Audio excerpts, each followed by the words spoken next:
Hi hello എല്ലാ സുഹൃത്തുക്കൾക്കും നമസ്കാരം. മക്കളെ ഇന്ന് വളരെ പ്രധാനപ്പെട്ട ഒരു കാര്യം നിങ്ങളോട് പറയാൻ വേണ്ടിയിട്ടാണ് ഞാൻ വന്നിട്ടുള്ളത്. ഡിഗ്രി പ്രിലിംസ് പരീക്ഷയെക്കുറിച്ച്. കേവലം പറഞ്ഞു പോകുക മാത്രമല്ല എൻ്റെ ഉദ്ദേശം. നിങ്ങളുടെ അഭിപ്രായങ്ങൾ എന്താണ്? നിങ്ങൾക്ക് എന്തൊക്കെ കാര്യങ്ങൾ അവിടെ മനസ്സിലാക്കാൻ സാധിച്ചു എന്നുള്ളത് ഒന്ന് അറിയാനും കൂടെ വേണ്ടിയിട്ടാണ്. മക്കളെ ഡിഗ്രി പ്രിലിംസ് എന്ന് പറയുന്നത് പ്രത്യേകിച്ച് തേർഡ് ഫേസ് എന്തുകൊണ്ട് ഞാനൊരു ചർച്ചാ വിഷയമാക്കണം?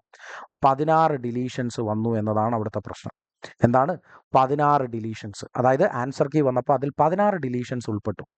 മക്കളെ ഈ 16 ഡിലീഷൻസ് എന്ന് പറയുന്നത് 100 ചോദ്യങ്ങളിൽ 16 ചോദ്യങ്ങളിലും തെറ്റുകളുണ്ട്. അതുകൊണ്ട് അത് മാറ്റപ്പെട്ടു. ഇനി നിലവിൽ 84 ചോദ്യങ്ങൾക്ക് 84 മാർക്ക് എന്ന രീതിയിലാണ് നമുക്ക് പരിഗണിക്കപ്പെടുക. ശരിയല്ലേ? അപ്പോൾ ഇതൊരു ചെറിയ വ്യത്യാസമാണോ? ഈ പറയുന്ന 16 ചോദ്യങ്ങൾ മാറി എന്നല്ലതേ ഉള്ളൂ. മാറി എന്നല്ലേ ഉള്ളൂ. ബാക്കി 84 ഇപ്പോഴും പരിഗണിക്കുന്നത് എന്നാണോ നിങ്ങൾ വിചാരിക്കുന്നത്? എന്നാൽ ഒന്ന് ആലോചിച്ച് നോക്കിയേ. ഈ 16 എണ്ണം ഡിലീഷൻ വന്നതോടുകൂടി ഒരുപാട് പേര് എന്ത് ചെയ്തിട്ടുണ്ട്?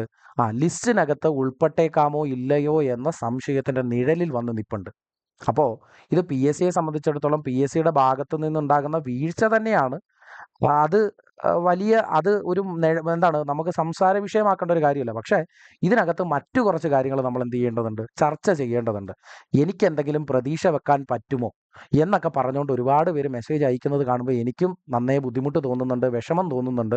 അതുകൊണ്ട് അവർക്ക് വേണ്ടിയിട്ടാണ് ഞാൻ ഈ ഒരു വീഡിയോ ശരിക്കും പറഞ്ഞാൽ ഉണ്ടാക്കുന്നത്. പിന്നെ ബാക്കിയുള്ളവരുടെ അഭിപ്രായം പറയുന്നതിലും ബുദ്ധിമുട്ടില്ലല്ലോ. ശരി. അപ്പോൾ ഇനി PSC ഈ പറയുന്ന ഡിലീഷൻസ് ആദ്യമായിട്ട് ഇത്രയും വരുത്തുന്നത് ഇത് ആദ്യമായിട്ടാണോ എന്ന് ചോദിച്ചാൽ, ഒന്നാമത്തെ കാര്യം പറയേണ്ടതെന്ന് പറഞ്ഞാൽ കൊറോണയുടെ സമയത്ത് നമുക്ക് ഉണ്ടായിരുന്ന പ്രശ്നം ഡിലീഷൻ ആയിരുന്നില്ല. ആദ്യമായിട്ട് സ്റ്റേറ്റ്മെന്റ് ടൈപ്പ് ചോദ്യങ്ങളൊക്കെ വന്നിരുന്നതായ ആ ഒരു സമയത്ത് മലയാളം കൂടി ഉണ്ട്, ഇംഗ്ലീഷിനോടൊപ്പം മലയാളം കൂടി ഉണ്ട് ചോദ്യപേപ്പറിനകത്ത് എന്ന രീതിയിൽ വന്നപ്പോൾ ഗൂഗിൾ ട്രാൻസ്ലേറ്റ് നമ്മളെ നന്നേ പണിയുന്നു. അതായത് കൊറോണ സമയത്ത് നടത്തിയ ഏറ്റവും ആദ്യത്തെ ഡിഗ്രി പ്രിലിംസ് അത് നമുക്ക് നല്ല രീതിയിൽ പണി തന്നു. അത് എന്ത് പണിയാ തന്നതെന്ന് ചോദിച്ചാൽ ഗൂഗിൾ ട്രാൻസ്ലേറ്റിന്റെ പ്രശ്നമാണ്. ഈ ഗൂഗിൾ ട്രാൻസ്ലേറ്റിന്റെ പ്രശ്നം എങ്ങനെയാണ് കാര്യമായി ബാധിച്ചത് എന്ന് ചോദിച്ചാൽ ഡിലീഷൻസിനെയാണോ? അല്ല, സമയത്തെയാണ് ബാധിച്ചത്. ചോദ്യങ്ങൾ വായിച്ച് മനസ്സിലാക്കി എടുക്കാനുണ്ടായിരുന്നതായ ഒരു ബുദ്ധിമുട്ട്. എല്ലാവർക്കും ഇംഗ്ലീഷ് അറിയാവുന്ന ആളുകളൊന്നും അല്ലല്ലോ. പക്ഷേ പഠിച്ചു പോയതായ സംവിധാനങ്ങൾ ഇംഗ്ലീഷ് ചോദ്യം വായിച്ചു നേരെ മലയാളത്തിലേക്ക് വന്നപ്പോൾ ചെറിയ ബുദ്ധിമുട്ടുകൾ അനുഭവപ്പെട്ടു എന്ന കാരണം കൊണ്ട് ചിലരെങ്കിലും മാത്സ് ചോദ്യങ്ങളൊക്കെ ചെയ്യാനാണ് അന്ന് ഏറ്റവും കൂടുതൽ സമയം പോയതെന്നാണ് അന്ന് ഞാൻ എല്ലാവരോടും തിരക്കിയപ്പോൾ എന്നോട് പറഞ്ഞത്. അപ്പോൾ ഈ സമയമായിരുന്നു അവിടുത്തെ പ്രശ്നം. ഇത് കഴിഞ്ഞ് തൊട്ട് അടുത്ത പരീക്ഷ വന്നപ്പോൾ നമ്മുടെ അടുത്ത SI മെയിൻസ് ആണ് വരുന്നത്. പ്രിലിംസ് അല്ല അവിടെ പറയുന്നത്, മെയിൻസാണ്. മെയിൻസിനകത്ത് എത്ര ഡിലീഷൻസ് ഉണ്ടായിരുന്നു? 11 ഡിലീഷൻസ് ഉണ്ടായിരുന്നു. ഓക്കെ. അപ്പോൾ ഈ 11 ഡിലീഷൻസിന് ശേഷം ഇപ്പോൾ ദാണ്ട പുതുതായിട്ട് പറയുകയാണ് 16 ഡിലീഷൻസ്. മക്കളെ ഒന്ന് ആലോചിച്ച് നോക്കിയേ. കാലാന്തരം സംഭവിക്കുമ്പോൾ ചോദ്യം എന്ന് പറയുന്നത് എന്ത് ചെയ്തു പോവുക? കുറേ ഡിലീഷൻസ് വന്നു പോവുക. ശരിക്കും പറഞ്ഞാൽ ഇത് കാരണം ബാധിക്കപ്പെടുന്ന ആളുകൾ വളരെ കുറവ് ആളുകളാണ് എന്ന് നിങ്ങൾക്കൊരു വിചാരമുണ്ട് എന്നാണെങ്കിൽ തീർച്ചയായിട്ടും അത് തെറ്റാണ്. ഇതുകൊണ്ട് ബാധിക്കുന്നത് ഒരുപാട് പേരുണ്ട്. ഓക്കെ ആണോ? ബാധിക്കുന്നത് ഒരുപാട് പേരുണ്ട്. എന്തുകൊണ്ട് ഇത് ബാധിക്കുന്നു എന്ന് ചോദിച്ചാൽ നമുക്കറിയാം, അത്യാവശ്യം നല്ല രീതിയിൽ കോമ്പറ്റീഷൻ വരുന്നൊരു പരീക്ഷയാണെങ്കിൽ പോലും അവിടെ 1 മാർക്ക് കൊണ്ടുണ്ടാകുന്ന വേരിയേഷൻ ഏറ്റവും കുറഞ്ഞത് അല്ലെങ്കിൽ ഏറ്റവും കൂടിയത് ഒരു 50 റാങ്കുകളുടെ വ്യത്യാസമെങ്കിലും നമുക്ക് എന്ത് ചെയ്യാറുണ്ട്? ലിസ്റ്റിനകത്ത് വരുത്തുന്നതായി നമ്മുടെ ശ്രദ്ധയിൽ പെടാറുണ്ട്. കാരണം അത്രയേറെ ആളുകൾ പഠിച്ചു വന്ന് എഴുതുന്നൊരു പരീക്ഷയാണ്. എല്ലാ ആളുകൾക്കും ഏറെക്കുറെ അടുത്തടുത്തുള്ള മാർക്കുകൾ കിട്ടും. ആ മാർക്ക് കിട്ടുന്ന കൂട്ടത്തിനകത്ത് ഒരു മാർക്കിന്റെ വ്യത്യാസം ഉണ്ടാകുമ്പോൾ ഏറ്റവും കൂടിയത് ഒരു 50 റാങ്കെങ്കിലും മാറാറുണ്ട്. നിങ്ങൾക്ക് തന്നെ അറിയാം. അങ്ങനെ ഇരിക്കുന്ന ഒരു സാഹചര്യത്തിനകത്ത് ഈ 16 ഡിലീഷൻസ് എന്ന് പറയുന്നത് ഇതും കൂടെ ചേർത്ത് വെച്ച് വായിച്ചാൽ വളരെ വലിയൊരു പ്രത്യാഘാതം തന്നെയല്ലേ ഉണ്ടാക്കുന്നത്? ആണ്. അതിനകത്ത് യാതൊരു സംശയമില്ല. ഞാൻ പറഞ്ഞ കാര്യം കൃത്യമല്ലേ? അപ്പോൾ അങ്ങനെ ഇരിക്കുന്നതായ ഒരു സാഹചര്യം വരുമ്പോൾ PSC എന്തിനെക്കുറിച്ച് ചിന്തിക്കുമെന്ന് നിങ്ങൾക്ക് സ്വാഭാവികമായിട്ടും അറിയാം. നോർമലൈസേഷൻ എന്നതിനെക്കുറിച്ച് ചിന്തിക്കും എന്നുള്ളത് നിങ്ങൾക്ക് കൃത്യമായിട്ട് അറിയാം. പക്ഷേ ഈ നോർമലൈസേഷൻ എങ്ങനെയാണ് PSC നടത്തുന്നത് എന്ന് നമുക്ക് ഇതുവരെയും കൃത്യമായിട്ട് മനസ്സിലാക്കാൻ സാധിച്ചിട്ടില്ല. PSC അതിനുപയോഗിക്കുന്ന ഫോർമുല എന്താണ് എന്ന് നമുക്ക് കൃത്യമായിട്ട് മനസ്സിലാക്കാൻ സാധിച്ചിട്ടില്ല. ഇത് ഒരു കാര്യമാണ്. ഇനി നോർമലൈസേഷൻ ഉണ്ടാകും. അത് 100% ഷുവർ ആയിട്ടുള്ളൊരു കാര്യമാണ്. എത്ര മാർക്ക് ഉണ്ടാകും? ഇതൊരു ചോദ്യമാണ്. പക്ഷേ ഞാൻ പറഞ്ഞ മനസ്സിലായി. എത്ര മാർക്ക് ഉണ്ടാകും? എന്താ അത് ചോദിക്കാൻ കാരണം എന്ന് ചോദിച്ചാൽ, നമുക്കറിയാം പ്രിലിംസ് എന്ന് പറയുന്നത് ഫസ്റ്റ്, സെക്കൻഡ് 3 ഫേസുകൾ. 3 ഫേസുകളായിട്ടാണ് നടത്തിയത്. ഈ 3 ഫേസുകളും വെച്ച് പരിഗണിക്കുമ്പോൾ ഒറ്റ കട്ട് ഓഫ് ആണ് പറയാനുള്ളത്. ശരിയല്ലേ? പക്ഷേ ഈ പറയുന്ന 3ാമത്തെ ഫേസ് ഒഴികെയുള്ള ബാക്കി 2 ഫേസുകളിലും ഏറ്റവും കുറഞ്ഞത് 50+ മാർക്ക് സ്കോർ ചെയ്തിട്ടുള്ള ആൾ. അതിൽ എടുത്തു പറയണം, ഫസ്റ്റ് ഫേസ് എന്നൊക്കെ പറയുന്നത് 60-ന് മുകളിൽ 70-ന് മുകളിൽ സ്കോർ ചെയ്ത ആളുകൾ ഉണ്ട്. അത് അവിടുത്തെ ഒരു പ്രസക്തമായൊരു കാര്യമാണ്. ഞാൻ പറഞ്ഞാൽ മനസ്സിലായോ? അപ്പോൾ അത്രയേറെ മാർക്ക് സ്കോർ ചെയ്ത് 1-ലും 2-ലും നിൽക്കുന്നവരോടൊപ്പം അത്രയേറെ മാർക്ക് ഈ 16 ഡിലീഷൻ കാരണം സ്കോർ ചെയ്യാൻ പറ്റാതെ പോയൊരു സാഹചര്യം തേർഡ് ഫേസിലുള്ള ആളുകൾക്ക് ഉണ്ട് എന്നാണെങ്കിൽ ഈ നോർമലൈസേഷൻ എന്ന് പറയുന്ന സംവിധാനം പ്രകാരം ഏതോ ഒരു ഫോർമുല അവർ ഉപയോഗിച്ചുകൊണ്ട് എത്ര മാർക്ക് അവർ കൊടുക്കാൻ സാധിക്കും? എൻ്റെ കണക്ക് തന്നെ നോക്കുവാണെങ്കിൽ ഏകദേശം ഒരു 10 മുതൽ 20 മാർക്ക് വരെയെങ്കിലും എക്സ്ട്രാ കൊടുത്തേ പറ്റൂ. കാരണം എങ്കിലേ ഈ പറയുന്ന ബാലൻസിങ് അവിടെ നടക്കത്തുള്ളൂ. ശരിയല്ലേ? അതൊരു വലിയൊരു കാര്യമാണ്. ഇനി നമുക്ക് പറയാൻ പറ്റുന്ന മറ്റൊരു കാര്യം എന്താണെന്ന് പറഞ്ഞാൽ, ഇവിടെ ഈ നോർമലൈസേഷൻ തൽക്കാലം നിങ്ങൾ വിട്. ഈ പറയുന്ന 16 ഡിലീഷൻ ഉൾപ്പെട്ടു എന്ന കാരണം കൊണ്ട് നിങ്ങൾ പിന്നിലേക്ക് പോയി. നിങ്ങൾ എവിടെ പോയി? പിന്നിലേക്ക് പോയി. നിങ്ങൾ പിന്നിലേക്ക് പോകുമ്പോൾ നിങ്ങളുടെ മുന്നിലേക്ക് വരുന്നവരെ കുറിച്ച് നിങ്ങളൊന്ന് ആലോചിച്ച് നോക്ക്. നിങ്ങൾ പിന്നിലേക്ക് പോകുമ്പോൾ നിങ്ങളുടെ മുന്നിലേക്ക് വരുന്നവരെ കുറിച്ച് ആലോചിച്ച് നോക്ക്. ഈ പറയുന്ന ആളുകൾക്ക്, ഏത് ആളുകൾക്ക്?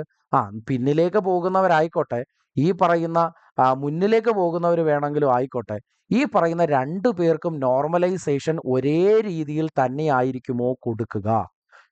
എത്ര മാർക്ക് എന്നുള്ള ചോദ്യം വിട്ടു. ഇനി എന്തിലേക്കാ വന്നേ? ഈ നോർമലൈസേഷൻ പരിഗണിക്കുന്നത് ഒരേ രീതിയിൽ തന്നെ ആയിരിക്കുമോ? അങ്ങനെയാണെങ്കിൽ പിന്നിലേക്ക് പോയ ആള് പിന്നിൽ തന്നെ കിടക്കും.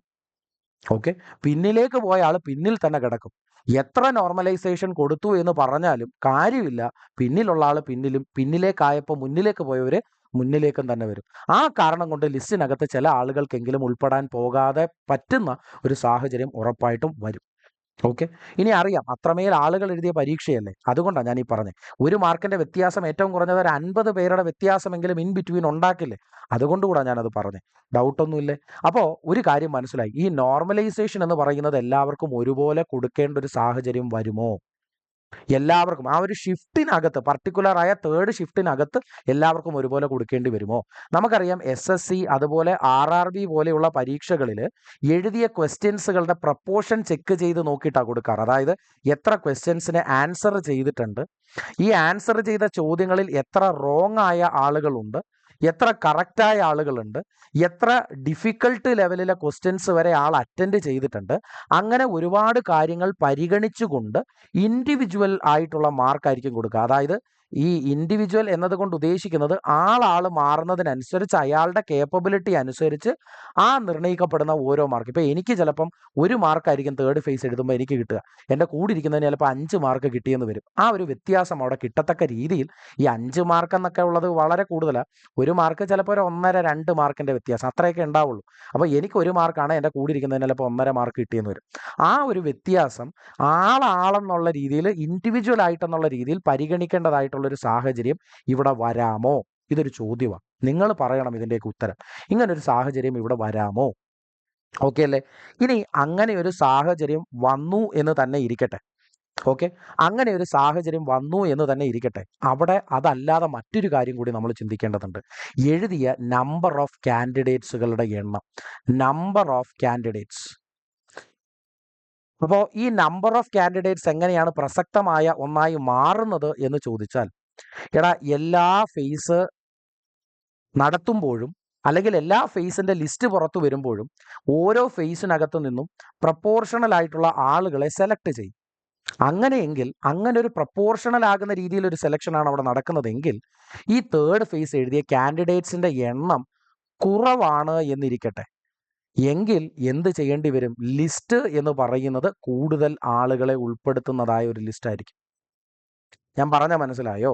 അപ്പോൾ ഒരുപാട് പേര് കുറവായിട്ട് എഴുതിയ ഒരു പരീക്ഷയാണ് ഈ പറയുന്ന തേർഡ് ഫേസ് എന്നാണെങ്കിൽ, ഏറ്റവും കുറവ് ആളുകൾ എഴുതിയ പരീക്ഷയാണെങ്കിൽ ഏറ്റവും ഏറ്റവും കൂടുതൽ ആളുകളെ എടുക്കുന്ന ഒരു ഫേസ് കൂടി ആകാം ഈ പറയുന്ന തേർഡ് ഫേസ് എന്ന് പറയുന്നത്. അപ്പോൾ എൻ്റെ ചോദ്യം, ഈ പറയുന്ന ആളുകൾ എഴുതിയത് കുറവായൊരു പരീക്ഷയാണോ ഈ തേർഡ് ഫേസ്?